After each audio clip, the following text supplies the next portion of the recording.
मेरे प्यारे दोस्तों, स्वागत है आप सभी का आपके गुरुजी चैनल एसपी झा चैनल पे। और आशा करता हूँ आप सभी बहुत ही अच्छे तरीके से अपनी पढ़ाई को कर रहे होंगे और जबरदस्त तरीके से मेरे प्यारे दोस्तों सारे प्रश्नों को सीख रहे होंगे। और मेरे प्यारे भाइयों, आप सभी का एग्जाम बहुत ही जल्द अब होने वाला है, नजदीक आ चुका है, 2 ही 3 महीने बचे हैं। तो इस एग्जाम को अब आप लोग मेरे प्यारे दोस्तों बहुत ही शानदार तरीके से तैयारी कीजिए और हर एक क्वेश्चन को सीखने समझने का प्रयास कीजिए। अब मेरे प्यारे दोस्तों, कुछ नया सीखने से बेहतर है जो आप जो सीख रखे हैं दोस्तों उसी को प्रैक्टिस कीजिए, क्योंकि एग्जाम टाइम आप लोगों का बचा है, लास्ट टाइम है। तो अब जब आप लोग मेरे प्यारे दोस्तों कुछ नया सीखने को जाएंगे तो वो सीख भी नहीं पाएंगे और पीछे का चैप्टर भी आप लोग का छूट जाएगा। तो इसलिए नया मत सीखिए, जो चैप्टर को सीख चुके हैं उसी को रिवाइज कीजिए। और जितना हो सके क्वेश्चन बैंक जितने यानी कि प्रीवियस ईयर क्वेश्चन बैंक जितने उसको जितना बना सकते हैं बनाइए, क्योंकि क्वेश्चन बैंक से ही रिवीज मेरे पास तो आप लोगों को बार बार पूछा जाता है, बार बार क्वेश्चन देखने को भी मिलेंगे। और ज्यादा समय आप सभी क्वेश्चन बैंक पे दीजिए और जितने प्रकार के सिलेबस आपके गैस पेपर हैं या मॉडल पेपर है जो भी है दोस्तों उसे पढ़ते रहिए। ज्यादा समय मोबाइल पे मत व्यतीत कीजिए। आज के जमाने में ऐसा आ गया है जो बहुत सारे बच्चे मोबाइल से ही पढ़ाई करते हैं, लेकिन पढ़ाई कम करते हैं मोबाइल से और फालतू का चीजें बहुत ही ज्यादा करने लगते हैं। तो वो अपने माता पिता को धोखा नहीं दे रहे हैं, वो अपने आप को मेरे प्यारे दोस्तों खुद ठोकर दे रहे हैं। तो ये समझिए और समझने का प्रयास कीजिए। अगर अपने भविष्य को बनाना है दोस्तों, अच्छे लेवल तक लेके जाना है, आपको अच्छा करना है, अपने माँ बाप के सपना को पूरा करना है। या माँ बाप का सपना क्या होता है? जो आप खुशी रहे, बस और कुछ नहीं रहता है माँ बाप का सपना। आप अगर अच्छे पद पे जाइएगा, कल के डेट में जॉब कीजिएगा, तो वो आप लोगों के लिए अपॉर्चुनिटी होगा, बेहतरीन होगा दोस्तों। आप लोगों के माता पिता तो आप लोगों के लिए सुख करने के नहीं रहेंगे उतना दिन, ठीक है? तो पढ़िए मन से। चलिए हम आपको इस वीडियो के अंदर 25 मैथ के ऑब्जेक्टिव क्वेश्चन करवाएंगे। ये क्वेश्चन बैंक का ही क्वेश्चन है और ये क्वेश्चन बार बार पूछा गया है। जो क्वेश्चन हम आपको यहाँ पे समझाते हैं सिखाते हैं, ऐसे क्वेश्चन बार बार पूछे जाते हैं। तो इसीलिए इसे सीखिए और समझने का प्रयास कीजिए। मैं आप लोगों के लिए एक बहुत ही इंपॉर्टेंट वीडियो लेके आने वाला हूँ, जिसमें हम सामाजिकता के बारे में आपको कुछ बताएंगे। आप लोगों का जो जीवन चल रहा है, इस जीवन के ऊपर में आपको बताएंगे कि क्या करना चाहिए क्या नहीं करना चाहिए, ठीक है? चलिए स्टार्ट करते हैं। कहा गया यदि जीवा ए बी वृत्त के केंद्र पर 60 डिग्री का कोण अंतरित करता है। ये क्वेश्चन हमने आप लोगों को एसडब्ल्यू के रूप में दिया था, इससे पहले हमने 25 क्वेश्चन बता दिया था, ठीक है दोस्तों? और बहुत सारे क्वेश्चन, केवल 25 ही नहीं, हमने 800 से ऊपर क्वेश्चन आप सभी को समझा दिए हैं, बता दिए हैं। तो इसे देखिए, सीखने और समझने का प्रयास कीजिए। सारे वीडियो का लिंक डिस्क्रिप्शन बॉक्स में है, देख लीजिएगा। तो क्या करता है? अंतरित करता है। तो ए और बी बिंदुओं पर खींची गई स्पर्श रेखाओं के बीच का कोण होगा। देखिए कितना शानदार क्वेश्चन है, लाजवाब क्वेश्चन है। ऐसे क्वेश्चनों को पढ़ने और सीखने का प्रयास, समझने का प्रयास कीजिए। सबसे पहले तो एक हम वृत्त को ड्रॉ कर लिए दोस्तों। यहाँ से ये हम लोगों का वृत्त है। अब क्या कहा गया है? वृत्त के केंद्र पर 60 डिग्री का कोण ए बी जीवा द्वारा। चलिए,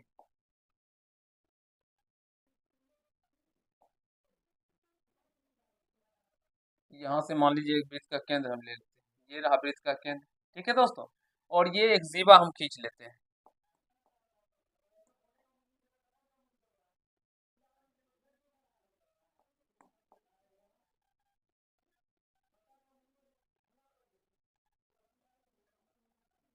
ये वृत्त का जी दोस्तों क्या हमने बनाया? जीवा बनाया। नीचे में भी डाल सकते हैं, ऊपर भी डाल सकते हैं, इधर भी डाल सकते हैं, कहीं पर भी डाल सकते हैं। आप सभी जानते हैं जीवा क्या होता है। तो इस यानी कि आप कह सकते हैं ना, जो वृत्त को दो बराबर नहीं मेरे प्यार, तो क्या होता है इसका डिफिनेशन पता है आपको? जीवा का क्या है? हाँ, जो वृत्त के दोनों सिरों को टच करे तो ये जीवा हो जाएगा, ठीक है? तो यहाँ से ये हम इसको जीवा बना दिए। थोड़ा सा इसको गाढ़ा कर देते हैं, नहीं तो पतला ही रहे। चलिए, अब ये वृत्त मेरे पास, तो प्रश्न को पढ़िएगा। का ए बी वृत्त के जीवा ए बी वृत्त के केंद्र पे 60 डिग्री का कोण बनाता है। तो ये दोस्तों कितने डिग्री का एंगल बनाता है? 60 डिग्री का एंगल बनाता है। यहाँ से ये इसको मिला दिए तो ये 60 डिग्री का कोण बनाता है। कितने डिग्री का कोण बनाता है? 60 डिग्री का। तो ए बी बिंदुओं पर खींची गई स्पर्श रेखा। अब ए बी यानी कि इसका नाम ए होगा, इसका बी होगा। इस पे एक स्पर्श रेखा खींचा जाता है दोस्तों, इस तरह से। यहाँ से भी हम एक स्पर्श रेखा इस तरह से खींचते हैं, ठीक है? तो चलिए, यहाँ पे ही कट रहा है, कोई बात नहीं।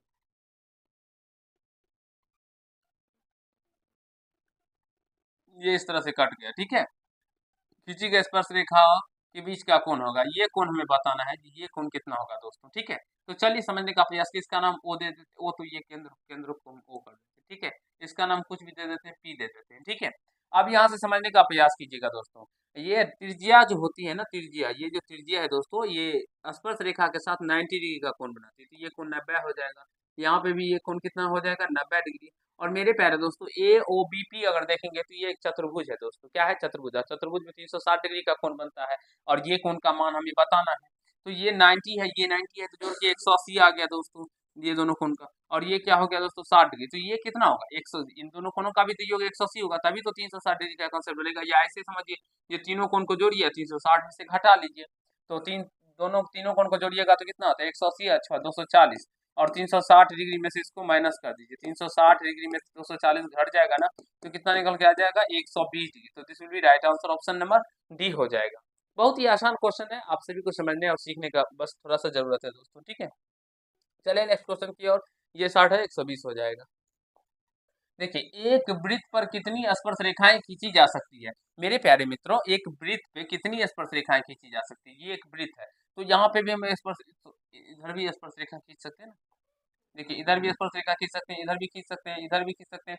तो यानी कहने का मतलब है, जो हम इस एक वृत्त में कितनी स्पर्श रेखा खींची जा सकती है दोस्तों, तो अनंत। एक वृत्त में कितनी स्पर्श रेखा खींची जा सकती है, अनंत खींची जा सकती है। और जब दो वृत्त मेरे पास तो बाह्य स्पर्श करते हैं तो कितना हो सकता है, अंतः स्पर्श करते हैं तो कितना, तो वो सारे क्वेश्चन हम बता चुके हैं ऑब्जेक्टिव के ही माध्यम से। तो जरूर इस सारे वीडियो को देखने का और सीखने का प्रयास कीजिएगा।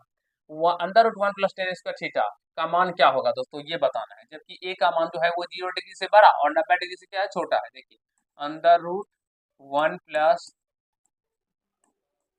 tan² ए, ये मेरे प्यारे मित्रों डायरेक्टली फॉर्मूला होता है। 1 + tan² का फॉर्मूला होता है सेक स्क्वायर है, और रूट है तो रूट लगा दीजिए, या डायरेक्टली सेक ए का भी फॉर्मूला होता है, तो सेक स्क्वायर ए का फॉर्मूला हट जाएगा, तो ये सेक ए हो जाएगा। तो सेक ए देखिए ऑप्शन नंबर बी में हो जाएगा। तो डायरेक्टली आप लोग सेक ए भी लिख सकते थे, लेकिन हमने आपको तोड़ कर समझाने का प्रयास किया। जो 1 + tan² क्या होता है, सेक स्क्वायर ए का फॉर्मूला होता है, और सेक स्क्वायर ए रूट में है तो स्क्वायर खत्म हो जाएगा, तो सेक ए बाहर निकल के आ जाएगा। तो this will be right answer, option B. चलिए नेक्स्ट क्वेश्चन की ओर। कौशिक 57 डिग्री और माइनस का tan² 33 डिग्री। देखिए, समझने का प्रयास कीजिएगा। आपको दिया गया है कौशिक, कौशिक स्क्वायर 57 डिग्री और माइनस tan² 33 डिग्री दिया गया ना।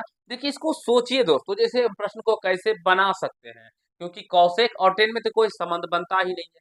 अगर आप लोग कौशिक को चेंज कीजिएगा, थोड़ा सा हम आपको बताते हैं। कौशिक को अगर चेंज कीजिएगा तो कौशिक चेंज होने पे क्या होता है दोस्तों, तो कौशिक चेंज होने पे हो जाता है, कौशिक कॉट में चेंज होता है, लेकिन सेक में होता है। कौशिक किसमें चेंज होता है, कौशिक किसमें चेंज होता है, यानी कि हम cosec 90 degree minus theta equal to क्या होगा, cosec 90 degree minus theta equal to sec theta होता है। क्या होता है, सेक थीटा, ध्यान रखिएगा। तो हम इसी को वही फॉर्मूला पे तोड़ने का प्रयास करेंगे, ठीक है। तो इसको लिखेंगे कौशिक 90 डिग्री, 90 डिग्री और 90 डिग्री में से कितना घटाएंगे, 57 डिग्री आज हो जाएगा दोस्तों, तो 33 का डिग्री। वैसे सोचेंगे जो हम प्रश्न को हल कर सके दोस्तों, और ऐसा नहीं सोचेंगे जो हम प्रश्न को सीधे हल करते जा रहे हैं और ना ही हमारा आंसर निकल के आ रहा है, ना ही सॉल्व हो रहा है। तो सोचने के लिए हम इसको भी चेंज कर दे, बार बार चेंज करते रहेंगे, चेंज करते ना तो सॉल्व होगा ना आंसर निकल के आएगा। तो ऐसे नहीं सोचना है, ऐसे सोचना है जिससे आंसर निकल के आ जाए। कौशिक 90 डिग्री में थीटा इक्वल टू, अभी बताया दोस्तों, स्क्वायर यहाँ पे स्क्वायर डाल दीजिए, तो होता है क्या होता है, ये इसको यहाँ स्क्वायर डाल दीजिए। कौशिक स्क्वायर 90 डिग्री में theta equal to sec square theta हो जाएगा। सेक स्क्वायर थीटा, थीटा का मान 33 डिग्री और माइनस tan² 33 डिग्री। तो सेक स्क्वायर थीटा माइनस का tan² थीटा का फॉर्मूला ही होता है, एक हो जाएगा सेक, क्योंकि मेरे प्यारे दोस्तों ये फॉर्मूला है। क्या फॉर्मूला है, सेक स्क्वायर थीटा माइनस का tan² थीटा। बहुत सारे बच्चे अगर फॉर्मूले नहीं याद है तो कमेंट बॉक्स में कमेंट कीजिएगा, मैं आप सभी को कमेंट यानी कि फॉर्मूले के ऊपर एक वीडियो बना के आपको अच्छे तरीके से सिखाने समझाने का प्रयास करूंगा। चलिए नेक्स्ट क्वेश्चन की ओर चलते हैं। यहाँ पे दिया गया cos 48 माइनस साइन 42, यहाँ पे भी फिर सोचना पड़ेगा जो कैसे हम लोग चेंज कर सकते हैं। तो cos 48 डिग्री माइनस का साइन 42 डिग्री, तो cos 48 को चेंज कर देते हैं दोस्तों। तो cos को क्या लिखेंगे, 90 डिग्री है माइनस का 42 डिग्री और माइनस का साइन 42 डिग्री। अब cos 90 डिग्री में थीटा इक्वल टू क्या होता है दोस्तों, साइन थीटा। तो साइन थीटा का मान क्या है, 42 डिग्री और माइनस साइन 42 डिग्री। साइन 42 से साइन 42 जाएगा तो 0 हो जाएगा, तो ऑप्शन में बी इसका राइट आंसर हो जाएगा। जो भी प्यारे भाई हमारे बी को सही किए होंगे वही सही किए होंगे। ठीक है दोस्तों, अब यहाँ से इसका माध्य हमें बताना है। आपको ये 5 संख्या दिख रहा होगा, 4, 5, 9, 11 और x का माध्य 7 दिया गया, x का मान बताना है। सॉरी हमने बोला माध्य क्या था। ये 9, ये 11 और x दिया है। ठीक है ना दोस्तों, देखिए माध्य का फॉर्मूला होता है प्रेक्षणों का योग बटे प्रेक्षणों की संख्या। तो जो भी प्रेक्षण दिया गया जैसे कि 4 + 5 + 9 + 11 प्लस एक्स कर देंगे और बटे प्रेक्षणों की संख्या, प्रेक्षणों की संख्या कितनी है यहाँ पे, तो 1 2 3 4 5। ये आशा करता हूँ ये बात सारे बच्चे हमारे जानते होंगे माध्य निकालने के बारे में। अगर किसी भी भाई को या बहन को दिक्कत होता है माध्य माध्य का बहुलक निकालने में, तो कमेंट बॉक्स में जरूर ही कमेंट कीजिएगा। मैं इस पे एक आप लोगों को वीडियो बना के समझाने का प्रयास करूंगा। ठीक है, माध्य देखिए एक्स, यहाँ पे माध्य कितना दिया गया प्रश्न में, माध्य 7 दिया गया, तो 7 कर देंगे बराबर में। इस सभी को जोड़ते हैं, चलिए 4 + 5 9, 9 + 9 18, 18 11 मेरे पास तो क्या हो जाएगा 26। 26 में एक्स जुड़ेगा तो वो एक्स तो जुटेगा नहीं, इसलिए 26 का प्लस का एक्स ही हो जाएगा बटे 5। अब इस 5 से इसको मल्टीप्लाई हो जाएगा, गुना हो जाएगा, तो 7 × 5 यानी 7 पंचे 35। चलिए हम डायरेक्टली 35 लिख देते हैं बराबर में 26 प्लस का एक्स। अब इस 26 को इस साइड लेके आ जाएंगे तो 35 माइनस का 26 बराबर में क्या हो जाएगा एक्स। तो एक्स का मान यहाँ से क्या निकल के आ जाएगा दोस्तों, 35 में से कितना घटाएंगे हम लोग 26 को, तो यानी कि 9 निकल के आ जाएगा। एक्स का मान क्या निकल के आ जाएगा 9, है नहीं। 15 5 गलत कर दी क्या, 9 9 18, 18 10 28 29 ही होता है। अच्छा यार 18 11 जोड़ना था ना, तो 29 हो, 26 कैसे हो गया भाई 29, फिर 9 6 15 6 हो गया। चलिए दोस्तों हमने जोड़ने में थोड़ा सा मिस्टेक कर दिया था, सॉरी इसके लिए। ऑप्शन नंबर ए इसका राइट आंसर हो जाएगा। आशा करता हूँ सारे प्यारे भाई हमारे समझ गए होंगे, कहीं से कोई दिक्कत समस्या नहीं हुआ होगा आप सभी को ऐसे प्रश्नों में। ठीक है, चलिए जल्दी से इसका आंसर कमेंट बॉक्स में कमेंट कीजिए, हम आप लोगों के कमेंट का इंतजार करते हैं। जो क्या आप सभी इसका प्रश्न का कमेंट करते हैं, क्योंकि आप सभी जब हम आप लोगों के लिए वीडियो लेके आते हैं, आप सभी जानते हैं सुबह 8 बजे में आता है और शाम को भी आपकी मैम की 7 बजे या तो 8 बजे के समथिंग में कुछ आ जाता है मेरे प्यारे मित्रों। तो वहाँ पे आप जब भी पढ़ने के लिए बैठिए तो कॉपी पेन लेके बैठिए। बहुत सारे बच्चे क्या करते हैं, वैसे वीडियो को चला लेते हैं और सो के देखते हैं। उससे क्या होगा, तो ना आप कोई भी प्रश्न को सीख पाएंगे और ना ही आप सभी के माइंड में रहेगा। जब भी बैठिए मेरे प्यारे दोस्तों, हो सके तो आप लोग मेरे प्यार से किस पे बैठ रहिए, कुर्सी पे बैठ के पढ़िए, या तो आप बिस्तर पे भी पलथा मार के दोस्तों बैठ के पढ़ सकते हैं। ठीक है, प्यार समझ के देखिए, द्विघात समीकरण 4x² + 4x + 1 के मूलों की प्रकृति होगी। हमें मूल की प्रकृति बताना है। तो हमारे सामने क्या है, मूलों की प्रकृति। मेरे प्यारे दोस्तों जब d का मान 0 के बराबर होगा तो मूलों की प्रकृति क्या होगी बताइए। आप लोगों को मैं बिहार के इस बार जो टॉपर होने वाली है एक हमारी छात्रा है, उससे बहुत जल्द आप सभी से यानी कि मुलाकात करवाने वाला हूँ। और ये इतना पढ़ती है जिसका कोई जवाब ही नहीं है। अब ये तुरंत बता देगी कि d का मान 0 के बराबर है तो उसके मूलों की प्रकृति क्या होगी बताइए। आइए इधर आइए, इधर आइए, क्यों आने में सर में क्यों लग रहा है। आइए, इन लोगों को तो पता चलना चाहिए जो आप बिहार के इस बार का टॉपर बनने वाली है, तो इन लोगों को भी तो आपसे मिलना चाहना चाहिए ना। आइए एक बार, आइए यहाँ पे बताइए बच्चे लोगों को जो आप ही इस बार बिहार के टॉपर। जब डी का मान मेरे प्यारे माestro 0 के बराबर हो तो इसका मूल जो होगा, ये मूलों की प्रकृति होगी, कह सकते हैं क्या होगा, वास्तविक और वास्तविक समान।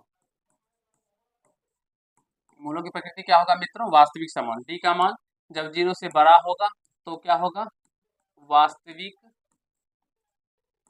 असमान। मूल क्या होंगे दोस्तों, असमान, मूल भिन्न भिन्न होंगे। ठीक है, और यहाँ पे अगर हम बात करें जब डी का मान 0 से छोटा हो तो तब क्या मूल होंगे दोस्तों इसका, तो कह सकते हैं कोई वास्तविक मूल नहीं होंगे, यानी कि काल्पनिक भी कह सकते हैं। तो कोई वास्तविक मूल नहीं, कोई वास्तविक मूल नहीं होंगे, वास्तविक मूल नहीं होंगे, मूल नहीं होंगे। मेरे प्यारे दोस्तों जो इस बार बिहार बोर्ड में टॉपर करने वाले हैं उसे ये फॉर्मूला जरूर ही याद होगा, आशा करता हूँ। और आप सभी भी बहुत अच्छे तरीके से तैयारी करते होंगे। तो जब डी का मान 0 के बराबर है तो वास्तविक समान होंगे, जब डी का मान 0 से बड़ा हो, डी क्या होता है, तो विवेचक या विभक्तर होता है। ठीक है, चलिए अब यहाँ से हम लोगों का जो इक्वेशन दिया गया है वो है 4x² प्लस का 4x प्लस का 1 इक्वल टू 0। अब ए का मान यहाँ से क्या है दोस्तों 4, बी का मान क्या है 4 और सी का मान क्या है 1। क्या फॉर्मूला होता है विवेचक का, विवेचक निकालने का क्या फॉर्मूला है बताइए। चलिए तालियां, ये फॉर्मूला आपको याद है, इसके लिए हम तालियां बजाते हैं आपको। बी स्क्वायर माइनस का 4ac, बी का मान क्या है 4, 4 का स्क्वायर माइनस का 4, ए का मान है 4 minus multiply C, multiply C. चलिए सॉरी सी क्यों दे दी भाई, अरे यार सी का मान क्या 1 1। अब 4 का स्क्वायर 16 माइनस 4 को 4 से गुणा करने पे 16, 16 को 1 से गुणा करने पे तो 16, 16 में से 16 गया 0। बताइए मेरे प्यारे मित्रों डी का मान क्या आया है 0 आया है, और डी का मान जब 0 आया यानी कि 0 के बराबर आ गया है। अब जब डी का मान 0 के बराबर आता है तो ये क्या कंडीशन बनता है, डी का मान 0 के बराबर तो वास्तविक और समान। तो मूलों की प्रकृति क्या होगी, वास्तविक और बराबर। यही बराबर का मतलब क्या, समान ही हुआ, तो ऑप्शन में B this will be right answer होंगे। तो जो भी प्यारे भाई हमारे, प्यारे दोस्त हमारे, प्यारे मित्र हमारे ऑप्शन नंबर बी को टिक किए होंगे वही सही होंगे, बाद बाकी हमारे जो भी प्यारे बच्चे इसका आंसर ए सी डी दिए होंगे वो बोरा में गए होंगे। चलिए नेक्स्ट क्वेश्चन की ओर जल्दी से बताइए इसका आंसर क्या होगा, बताइए अभी क्या होगा इसका आंसर, बताइए फटाक फटाक बताइए क्या होने वाला है। यानी दिया गया है 3 अल्फा बराबर क्या है, ऑप्शन नंबर बताइए ए बी सी डी में अल्फा, तो अल्फा कम सी, चलिए 30 डिग्री। चलिए हमारी छात्रा है, चलिए इसको हम आर से डिनोट करते हैं, वो सी दिए है। ठीक है, आप देखते हैं इसका क्या आता है। तो अल्फा का मान क्या होगा दोस्तों 90 डिग्री में 3 से भाग लगाने पे 30 डिग्री होगा, और हमें क्या होगा साइन अल्फा का मान पता करना है। तो साइन अल्फा, साइन अल्फा यानी कि मेरे प्यारे दोस्तों साइन 30 डिग्री, और साइन 30 डिग्री का मान क्या होता है 1/2। तो this will be right answer option number C. चलिए आशा करता है आप सभी भी मेरे प्यारे मित्रों सी ही इसे मारे होंगे, सी ही सही किए होंगे। अगर भाई किसी भी भाई को त्रिकोणमिति में दिक्कत है तो जरूर ही कमेंट कीजिएगा, आप सभी के लिए मैं हम कमेंट बॉक्स को खुला छोड़ते हैं, जो आप सभी कमेंट कीजिए, और आप सभी को हमको हर एक बच्चे के कमेंट को हम खुद से पढ़ते हैं, खुद से उनका रिप्लाई भी करते हैं। आप देख लीजिएगा अगर कोई भाई कमेंट किए होंगे तो उसको रिप्लाई भी जरूर मिला होगा। चलिए sine 45 degree plus theta minus cos 45 degree minus का थीटा इक्वल टू क्या होगा, बताइए जल्दी से क्या होने वाला है इसका आंसर, बता पाएंगे। तो यहाँ से दोस्तों समझने का प्रयास कीजिएगा, हम क्या करते हैं ना साइन, इसको लिख देते हैं 90 डिग्री माइनस का थीटा। देखिए इसको कैसे सॉल्व कर सकते हैं।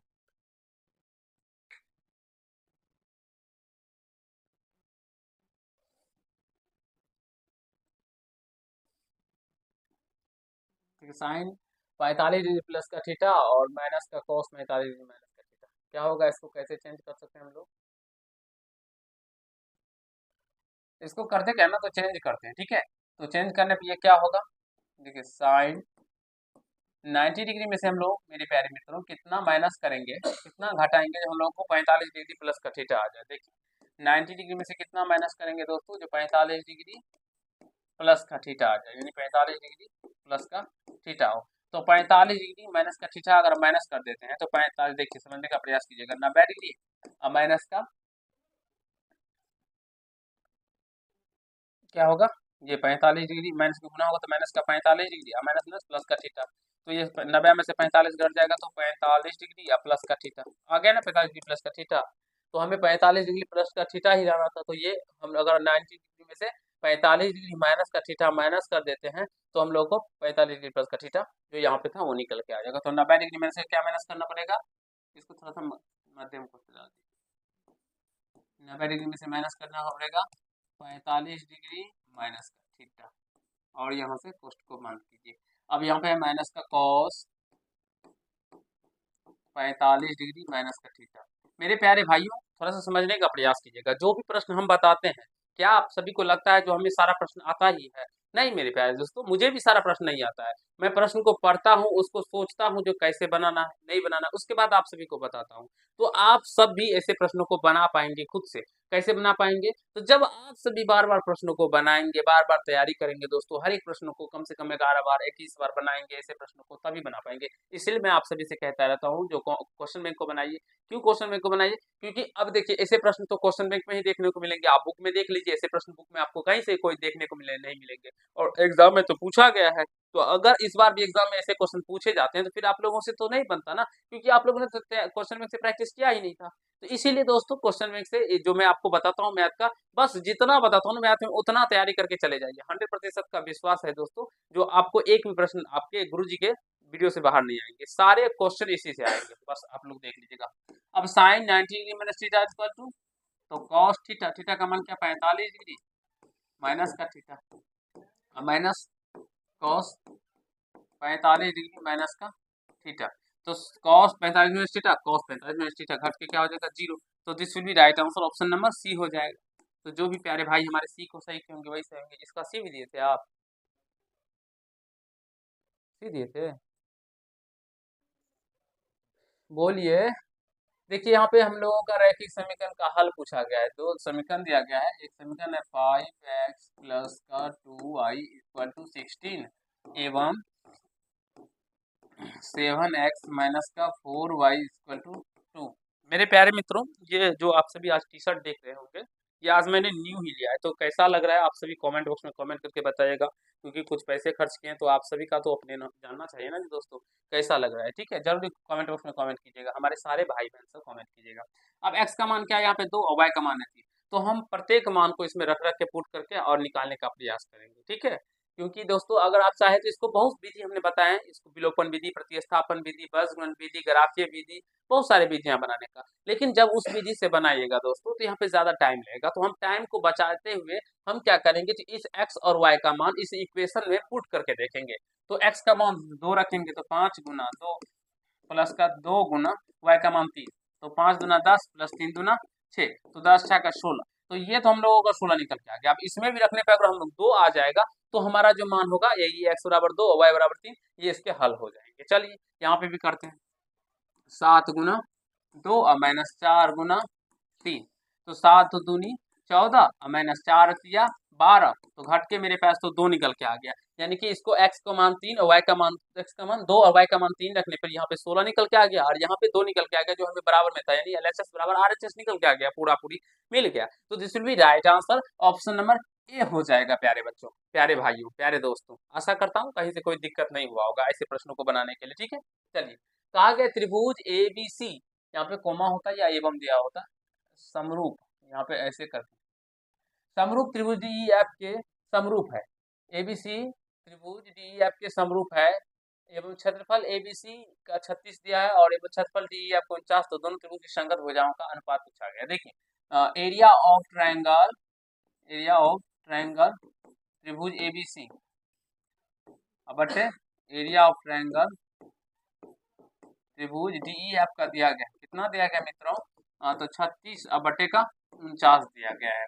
और आप सभी जानते होंगे एक थ्योरम है, जो दो समरूप त्रिभुज में क्षेत्रफल का जो अनुपात होता है उनकी संगत भुजा के वर्गों के अनुपात के बराबर होता है। संगत भुजा क्या होगा दोस्तों? अगर हम बात करेंगे ABCD का, ABC, ये मान लीजिए ABC त्रिभुज है, ये DEF है,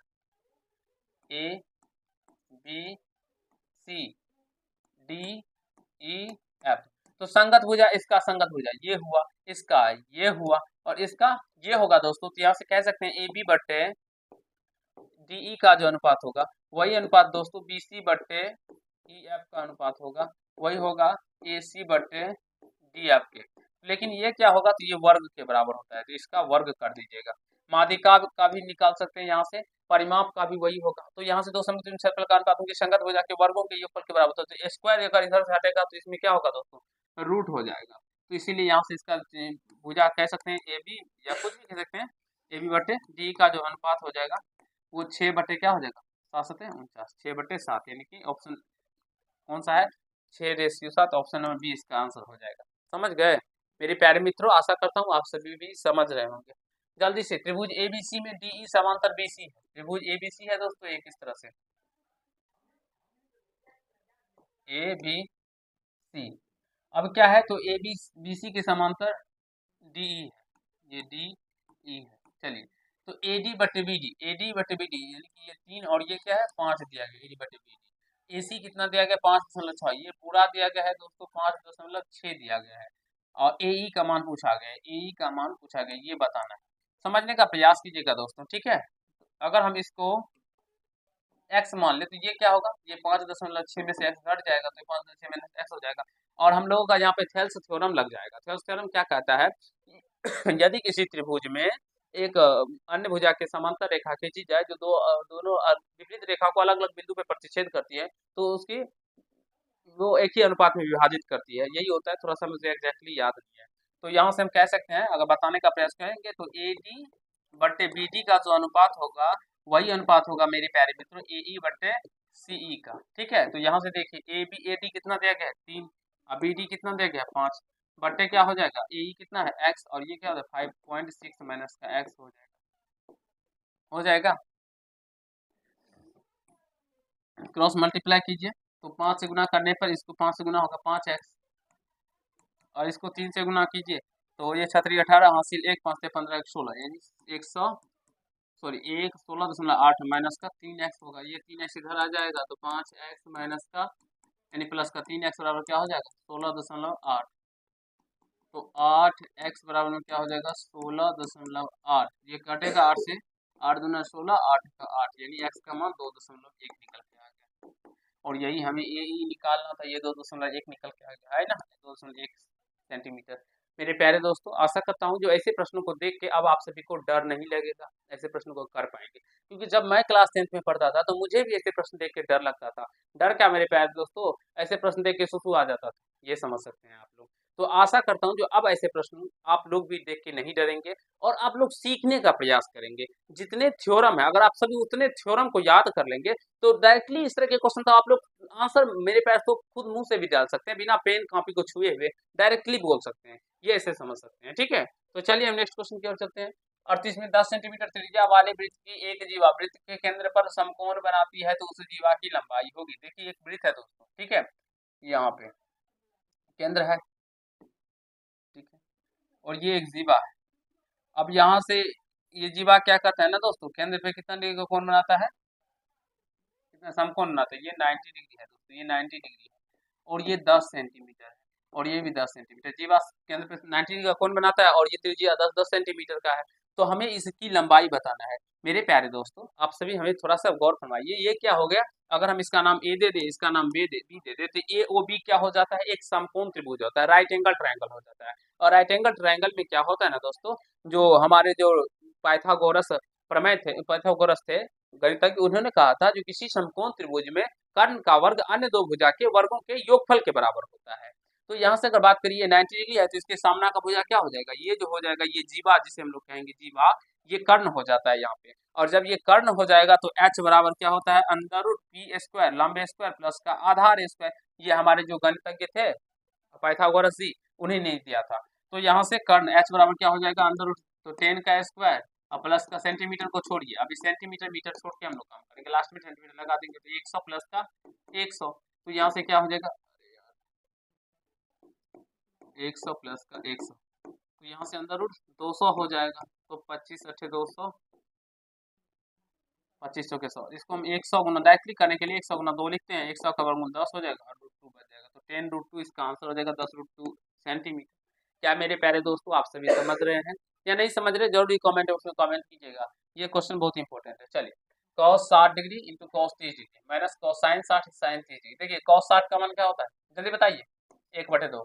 cos 30 का मान क्या होता है रूट 3/2 माइनस sin 60 का मान क्या होता है रूट 3/2 और sin 30 का मान क्या होता है 1/2। जब इसको गुना कीजिएगा रूट 3 को 1 से तो रूट 3 अब बटे 2 2 4 माइनस का रूट 3 से गुना करें पे रूट 3 2 2 4। अब इसको बहुत सारे बच्चे एलसीएम भी लेते हैं या डायरेक्टली 3/4 3 से 4 करके 0 निकल के आ जाएगा। ऑप्शन नंबर सी इसका राइट आंसर हो जाएगा दोस्तों।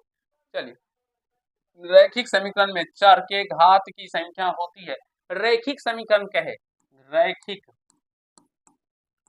रैखिक समीकरण या एक घातीय समीकरण भी कह सकते हैं, एक घातीय समीकरण। इसमें क्या होगा तो एक घात होता है, एक ही होता है, घात की संख्या एक ही होती है ना, हाँ बहुपद भी पूछा जा सकता है। निम्नलिखित में से कौन अपरिमेय नहीं है दोस्तों? तो पाई आप सभी जानते हैं क्या है, अपरिमेय संख्या है। जो भी बच्चे नहीं जानते हैं जान लीजिए, पाई कौन सी संख्या है दोस्तों? अपरिमेय है।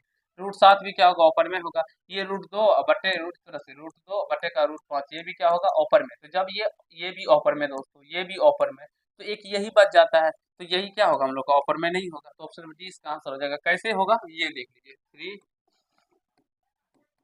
3 रूट 75 बटे कितना दे गया अंदर? 48 रूट 48।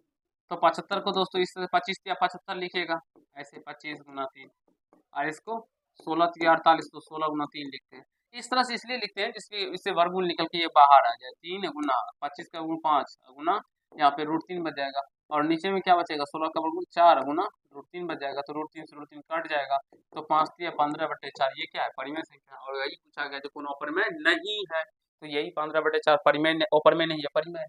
ऑप्शन डी होगा। अल्फा बीटा देख इतना के शून्य हो तो अल्फा प्लस बीटा बराबर, देखिए अल्फा प्लस बीटा बराबर क्या होता है दोस्तों? माइनस का बी बटे ए, याद कर लीजिएगा। और अल्फा इंटू बीटा बराबर क्या होता है? सी बटे ए। तो अल्फा माइनस का बी क्या है यहाँ पर? माइनस 3, तो माइनस माइनस का 3 बटे ए का मान क्या है? 1, तो माइनस माइनस प्लस 3 बटे 1 यानी कि 3 हो जाएगा। तो ऑप्शन नंबर ए इसका राइट आंसर हो जाएगा। आशा करता हूँ समझ रहे होंगे। चलिए धराधर हम लोग क्वेश्चन को करते हैं। जो सिंपल इतना के शून्य होंगे, क्या है? एक्स स्क्वायर प्लस का 1/6 इंटू एक्स माइनस का 2, इसको 6 से सारे को गुना कर दीजिए दोस्तों, ठीक है। शून्य को तो बराबर में 0 कर देते हैं। 6 से गुना करने पे ये 6x² हो जाएगा। इसको 6 से गुना कीजिएगा तो ये x हो जाएगा, ठीक है। और इसको ये माइनस का 12, और इधर भी 6 से गुना करने पे तो 0 ही हो जाएगा। तो यहाँ से आप देखिए वर्षा का 72। अब हमें जो इस 72 को इस तरह से तोड़ना होगा मेरे प्यारे दोस्तों, समझने का प्रयास कीजिएगा, ठीक है। इस 72 को इस तरह से तोड़ना होगा, जोड़ने या घटाने पे हमें क्या आना चाहिए? x आना चाहिए, एक x आना चाहिए। तो 9 अट्ठे 72, और ये प्लस में है तो ये प्लस में होगा, और ये माइनस में होगा, क्योंकि प्लस 9x माइनस का 8x तो जाएगा, तो माइनस का एक x बचेगा, एक तो लिखा नहीं जैसे x बचेगा। तो यहाँ से जब हम लोग मूल निकालेंगे तो इसका चिन्ह चेंज होगा, प्लस में है तो ये माइनस में हो जाएगा, और माइनस में है तो प्लस में हो जाएगा। ये गुरुजी का निकालने का शॉर्ट तरीका है दोस्तों, ठीक है। तो माइनस का 9 इसमें तो है ही नहीं, तो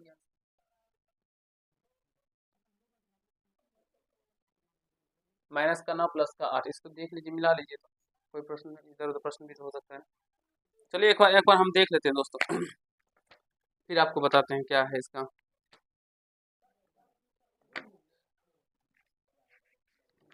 अब मुझे खोजना पड़ेगा ना, कितना नंबर प्रश्न है? 43।